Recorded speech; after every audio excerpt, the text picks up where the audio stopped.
ए यार, तुम्हारे बाप ने तुम्हें कैसा पैदा किया? तुम्हारे बाप ने तुम्हें कैसे पैदा किया? पहले तो दो शब्द कहेंगे। राधा मेरी मात है, पिता मेरे घनश्याम, इन दोनों की चरणों में कोटि कोटि प्रणाम। आए हो तो प्रेम से लो हरि का नाम, सब भक्तों को अनुरुद्र की जय जय श्री राधे श्याम, जय जय श्री सीता राम। बताओ प्रश्न क्या है? प्रभु जी, हमारा ये प्रश्न है, प्रश्न तो तीन है। पहला प्रश्न ये है कि जब प्रभु श्री रामचंद्र जी ने मैया सीता जी के साथ विवाह किया, लेकिन अयोध्या नगरी में जब आए तो उन्होंने 3 दिन भोजन क्यों नहीं किया था? पहला प्रश्न ये है प्रभु जी। 3 दिन भोजन नहीं किया? 3 दिन भोजन अयोध्या नगरी में प्रभु श्री रामचंद्र लेकर मैया सीता को आए, जो कि लक्ष्मी के अवतार है वो। तो 3 दिन भोजन नहीं किया, ऐसा आपकी बात हुई थी राम जी से क्या, कि नहीं खाए? कई कई जगह से मैं सुना। अच्छा, सुना है, मतलब आपने देखा नहीं? देखे तो नहीं, लेकिन जैसे कहते हैं साधु संत महात्मा, इन्हीं के बीच में सुना। ऐसा है? हाँ जी। जो बात आप कह रहे हैं बात ठीक है, पर वो राम जी के लिए नहीं है, लक्ष्मण जी के लिए है। हाँ जी। ऐसा है, जितना मुझे पता है वो आप सुन लो। हाँ जी, हाँ जी। बाकी जो आप चाहते हैं सुनना, शायद वो मुझे ना भी पता हो। हाँ जी महाराज जी। जब राम जी के साथ लक्ष्मण जी वनवास गए, हाँ जी। तो लक्ष्मण जी ने 14 वर्ष तक राम जी की सेवा की। हाँ जी। जब राम राजा बने, सिया जी रानी बनी, तो राम लक्ष्मण बैठे तो गुरु वशिष्ठ जी आए। हाँ जी। और गुरु वशिष्ठ जी ने कहा, राम, तुम्हारे भाई जैसा भाई लक्ष्मण जैसा इस धरती पर कभी ना होगा। लक्ष्मण जी ने 14 साल पत्नी का स्पर्श नहीं किया। नींद नार भोजन तजे तेह के मागे मेर मात मरो। सुन लो गुरु जी, अब पूछे हो तो सुन लो। सुन ले जी। इन्होंने 14 साल तक पत्नी का स्पर्श नहीं किया, नींद का स्पर्श नहीं किया, नींद नहीं आई, और भोजन का नहीं किया भोजन। तब राम जी बोले, ना, नींद नारी तो त्याग दी, पर भोजन तो किया है मैंने। इन्हें कंदमूल फल जो ये देते थे दोना भर भर के, मैं भी देता था। तो लक्ष्मण बोलो, तुमने भोजन किया कि नहीं? तो लक्ष्मण जी बोले, प्रभु, जो आप देते थे ना वो प्रसाद, आपकी सेवा में मैं लगा था तो मुझे खाने का टाइम नहीं था, तो मैं प्रसाद को बोल देता था कि राम का दिया प्रसाद है, जब वनवास पूरा होगा तब मैं खाऊंगा। तब मैं उन दिनों भोजन नहीं करता था। अच्छा, राम जी बोले, कहाँ है दौने? वहां दौने गिनवाए तो सारे दौने गिनवाए तो उनमें से कुछ दौने कम निकले। तो राम जी बोले, लक्ष्मण, इतने दिन तो तुमने खाया है, देखो दौने कम है। तब लक्ष्मण जी बोले, प्रभु, मैंने भोजन नहीं किया, आपने जो दौने दिए तो मैं भेज देता था अयोध्या जी अपने तपोबल से, लेकिन ये जो दौने कम है कुछ, वो उसका रहस्य बताया। तो उसका कारण क्या है, सुनो। पहला दौना कम, जब आपका वनवास हुआ, पहला दिन आप वनवास गए अयोध्या से, तो पहले दिन आपने भोजन नहीं किया रघुनंदन, तो जब आपने नहीं खाया तो आपने मुझे नहीं दिया, तो पहला दौना वो कम। दूसरा, जब पिता की मृत्यु का समाचार चित्रकूट में आपने सुना, तो पिता की मृत्यु पर आपने भोजन नहीं किया, तो आपने मुझे भोजन नहीं दिया, दूसरा दौना वो कम। तीसरा दौना, जब सीता माँ का हरण हुआ तो सीता माँ की खोज में ही हम लोगों का समय बीत गया, तीसरा दौना वो कम। आपने नहीं खाया ना, जब आप खाते तो मुझे देते, आप ही नहीं खाए तो मुझे नहीं, तीसरा दौना वो कम। और चौथा दौना, जब लक्ष्मण शक्ति मुझे मेघनाथ ने मारी तो मैं तो आपकी गोद में सो रहा था, मेरे वियोग में आपने नहीं खाया तो मैं कैसे खाता, वो दौने कम है। बाकी गिन लो, तो वो दौने कम, वो उतना लक्ष्मण जी के लिए है। दूसरा प्रश्न हमारा ये है महाराज जी आपसे, कि जैसे जब राजा दशरथ जी चक्रवर्ती राजा थे जी, तो शब्दवेदी बाण चलाते थे। ठीक है। शब्दवेदी बाण चलाने पे जब श्रवण कुमार जल भरने गया था तो आवाज खड़ा की गई थी। ठीक है। तो बाण सीने में कैसे लग गया? इसकी भी एक कथा है। कथा ये है, अब ये कथा महाराज जी कहाँ लिखी है ये तो मैं नहीं जानता, लेकिन मैंने जो सुना है वो आपको सुनाई देता हूँ गुरुजनों से। ऐसा है कि जब दशरथ जी ने शब्दभेदी बाण मारा तो जाके वो घड़े में ही लगा और घड़ा ही टूटा। लेकिन मैंने सुना है, ये बात सच है कि झूठ, मैं ये दावा नहीं करता, लेकिन जो मैंने सुना वो सुनाई देता हूं कि वहां पर रावण भी खड़ा था। रावण था तो रावण ने शब्दभेदी बाण को लिया, चूंकि वो घड़े में था, शब्दभेदी बाण को लिया और उसने श्रवण कुमार को मारा वही बाण, और फिर अपनी माया से जस का तस घड़ा बना दिया और वहां माया रच दी रावण ने। तो कुल मिला के रावण के द्वारा मृत्यु हो गई। अब ये तो रावण, अच्छा अब आप ये पूछ सकते हैं कि रावण वहां क्या कर रहा था? रावण को पता था कि राम के हाथ, मतलब दशरथ जी के बेटे के हाथ मेरी मृत्यु है, तो रावण ये षड्यंत्र में था कि दशरथ जी ही मर जाएं तो इनका बच्चा ना होगा तो मेरी मृत्यु ना होगी, मैं अमर हो जाऊंगा। तो उससे लगा कि यदि श्रवण कुमार मर जाएंगे तो इनके माँ बाप श्राप देकर के दशरथ जी को मार देंगे, मेरा रास्ता क्लियर हो जाएगा। लेकिन रावण ने सब कोशिश कर ली, पर हुआ उल्टा कि श्रवण कुमार के माता पिता ने श्राप दिया कि जैसे हम पुत्र के वियोग में तड़प रहे हैं ऐसे आप पुत्र के वियोग में तड़पेंगे। तो वहां पर ये बात है, वहां रावण भी मौजूद था।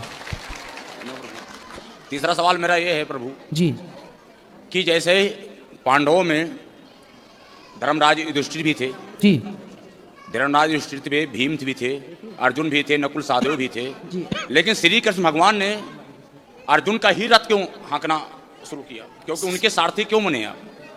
क्योंकि 5 पांडव हैं ये, हाँ जी, 5 पांडव हैं, ये 5 नहीं 6 हैं। लेकिन इनमें से कर्ण सहित कर्ण को अभी अलग ही रखो। हाँ जी, ऐसा है कि इन 5 में भगवान ने द्वापर में अवतार लिया है नर नारायण का। हाँ जी, तो उस समय नारायण तो थे कृष्ण, हाँ जी, और जो नर थे वो अर्जुन थे। अर्जुन थे।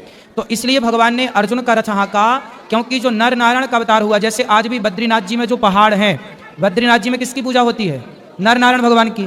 तो नर नारायण भगवान ने ही अवतार लिया है, तो नारायण के रूप में कृष्ण और नर के रूप में अर्जुन, इसलिए वो नर नारायण है, इसलिए भगवान ने अर्जुन का रथ हाँका है। लेकिन इसी जगह पे गुरुजी इसमें ये पूछे हैं, कहते हैं कि जैसे इंद्रपुत्र हाँ, इंद्रपुत्र वो था बाली इंद्रपुत्र था, और सूर्यपुत्र सुग्रीव था। अब कह नहीं सकते हैं, जी जी जी, तो उस पे सूर्यपुत्र ही सुग्रीव थे, बिल्कुल सही कह रहे हैं। सूर्यपुत्र सुग्रीव थे, हाँ। इंद्रपुत्र बाली थे। बाली थे।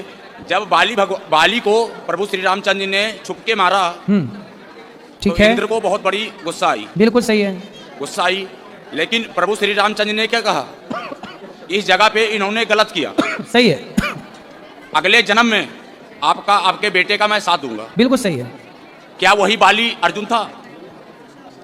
जो अर्जुन है वह इंद्रपुत्र ही है, इंद्रपुत्र ही है, बिल्कुल। वही बाली है, वही सुग्रीव। नहीं नहीं, बाली तो, हाँ बाली वही है, लेकिन वो बाली और ये सुग्रीव में, अर्जुन में थोड़ा सा भेद है। बात ठीक थोड़ा है, भेद है। कथा आपकी ठीक है, आप ये बात भी कही जाती है, बात सही कह रहे हैं आप, लेकिन तत्व की दृष्टि में थोड़ा भेद हो जाएगा, क्योंकि यहाँ नर नारायण जुड़ जाता है ना। बाकी सब ठीक है, जो कह रहे हैं आप सेम है, सही है। और कोई सवाल? माता कौशल्या जी, जब भगवान रामचंद्र जी का जब वनवास हुआ जी, तो कहते हैं कि माता कौशल्या को सबसे बड़ा, माता कौशल्या को हर कोई मानता है कि गलत, लेकिन भगवान रामचंद्र जी ने माता कौशल्या को जब वनवास से वापस आए तो पहले मैया कौशल्या को ही पूछा था, कैकेयी को। हाँ, कैकेयी को पूछा था। प्रथम राम भेटी क्या कही, सही है। तो कैकेयी जो थी, वही कैकेयी यहाँ पे आके द्वापर में देवकी बनी, बिल्कुल, देवकी बनी। हाँ, लेकिन उन्हें भगवान रामचंद्र जी ने कहा था कि आपके मैं गर्भ से अवतार तो जरूर लूंगा, लेकिन आपका दूध नहीं पिलेंगे। सही है, जब दूध नहीं पिले तो जन्म तो भले लिए, लेकिन आके नंदगांव में जन्मे। सही है, गोकुल में। तो इसका कारण क्या था महाराज? माता कैकेयी ने जब चित्रकूट में राम जी से पहली भेंट हुई, हाँ जी। तो कैकेयी ने राम जी से कहा, राम मुझे माफ कर दो, मेरे कारण आपको वनवास हुआ। ओह, राम जी ने कहा, माँ आप तो माँ हो, कोई गलती ही नहीं की, मैं तो मानता ही नहीं कि आपने कोई गलती की है। नहीं राम, आपको बड़ा कष्ट उठाना पड़ा, मुझे माफ कर दो। तब राम जी बोले, माँ मैं नहीं मानता कि आपने कोई गलती की, फिर भी आप बताओ, आप जो मांगोगी मैं आपको दूंगा, क्या चाहती हैं आप? तब कैकेयी माँ ने कहा कि यदि अगली बार आप मेरा बेटा बन के आओ, तब मैं समझूंगी कि आपने मुझे माफ कर दिया। यदि आप मेरा बेटा नहीं बनेंगे तो मैं मान लूंगी कि आपने मुझे माफ। तब भगवान राम ने कहा कि अच्छा, मैं आपका बेटा तो बन जाऊंगा माँ, लेकिन मैं आपका दूध नहीं पीऊंगा, क्योंकि दूध पीने के पहले से मेरा फिक्स हो गया है, माता यशोदा का ही दूध पीऊंगा।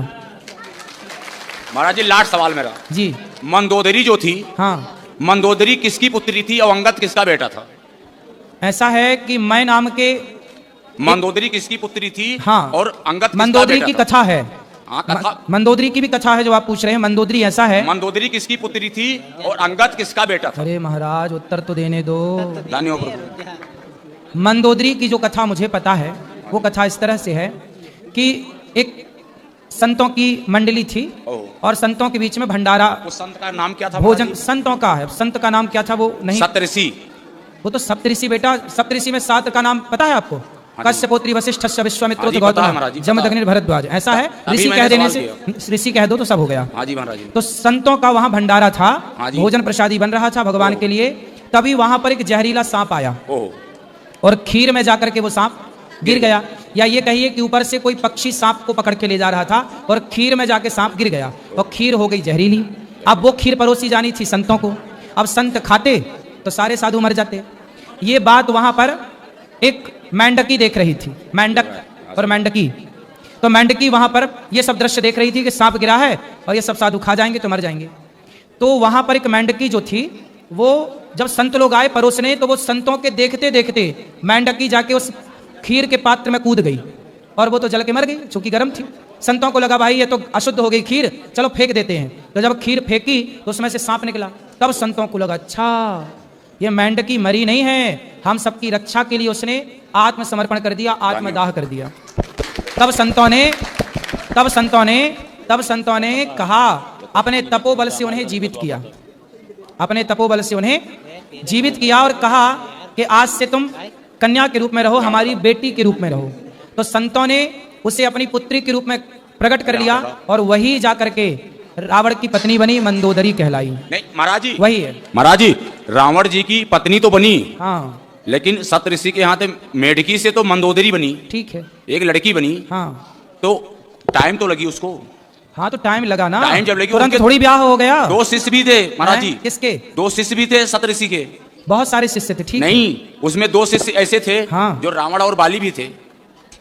तो आप वहां थे उस समय तीसरी? महाराज जी आप भी नहीं थे, हम भी नहीं थे। हाँ, फिर ना आप थे ना मैं था। हाँ, हम तो थे ही नहीं। आपकी उम्र, एक मिनट, ऐसा है, एक मिनट, रावण का बाली उम्र 35 है, 31 हमारी भी है। सुनो, रावण का विवाह मंदोदरी से हुआ। हाँ जी। और वो मेंढकी से बनी, ये मुझे पता है। नहीं तो अंगद कैसे आया? अंगद कैसे आया महाराज? अंगद भैया बाली का बेटा है। बाली का बेटा, तो बाली कैसे पैदा किया उसको? अरे यार, तुम्हारे बाप ने तुम्हें कैसा पैदा किया? तुम्हारे बाप ने तुम्हें कैसे पैदा किया? अपनी माँ से। वैसे ही हुआ, बाली की पत्नी से पैदा हुआ अंगद। महाराज जी मैं तो ये सुना हूँ। सुना क्या है आपने? वो छोड़ो, पर रामचरितमानस में ग्रंथों में क्या लिखा है ये मानो। सुनो, सुना क्या है? रामचरितमानस में मैं आपको दिखा दूंगा महाराज जी। बेटा, आप भी अयोध्या में जो पढ़े हैं। कथा आप कह रहे हो, ये कथा हमें पता है। लोग कहते हैं कि अंगद बाली का बेटा नहीं है, ऐसा कहा जाता है, लेकिन ये बात सत्य नहीं है। ये बात सत्य नहीं है। अंगद जब बाली मरा तो बाली ने मरते समय अपने पुत्र अंगद का हाथ भगवान राम के हाथ में सौंपा कि नहीं? क्या था? फिर इसलिए बाली पुत्र ही अंगद, इसलिए सुग्रीव को राजा बनाया गया और अंगद को युवराज बनाया गया। बेटा था, बेटा ही तो युवराज बनेगा। यदि बाली का बेटा अंगद ना होता तो फिर युवराज कैसे बनता? युवराज मतलब आने वाला राजा। हाँ, फिर महाराज जी युवराज तो बनाया गया, आपकी बात सही है। हाँ, लेकिन जो बाली था वो मंदोदरी का ही पुत्र था। जब हनुमान जी लंका जा सकते थे, एक मिनट, ये सारी कथाएं, जब हनुमान जी लंका जा सकते थे, हाँ, हनुमान जी लंका जा सकते थे, ठीक है, तो अंगद दोबारा गया था। लेकिन अंगद ने क्या कहा कि जाने से पहले अक्षय कुमार को मार के आना, क्यों मेरा सगा भाई है। अरे सगा भाई नहीं, ये दोनों एक ही विद्यालय में। सुनो बेटा, सुनो, अंगद जो है वो एक ही स्कूल में पढ़ता था अक्षय कुमार के साथ। अक्षय कुमार और अंगद की होती थी लड़ाई, तो अक्षय कुमार जो है वह, शांति से, चुप रहो, दोनों की लड़ाई होती थी, तो अक्षय कुमार को अंगद मार देते थे। तो अक्षय कुमार ने गुरुजी से शिकायत कर दी, तो गुरुजी ने कहा कि आज के बाद यदि अक्षय कुमार ने एक थप्पड़ मार दिया तो अंगद तुम्हारी मृत्यु हो जाएगी। इसलिए अक्षय कुमार से अंगद दूर रहने लगे थे। भाई भाई नहीं थे भाई। ये देखो समाज में भ्रांतियां हैं अंगद को लेकर, पर वो अंगद बाली का ही बेटा है। शास्त्रों में यही प्रमाण है, जो प्रमाण है।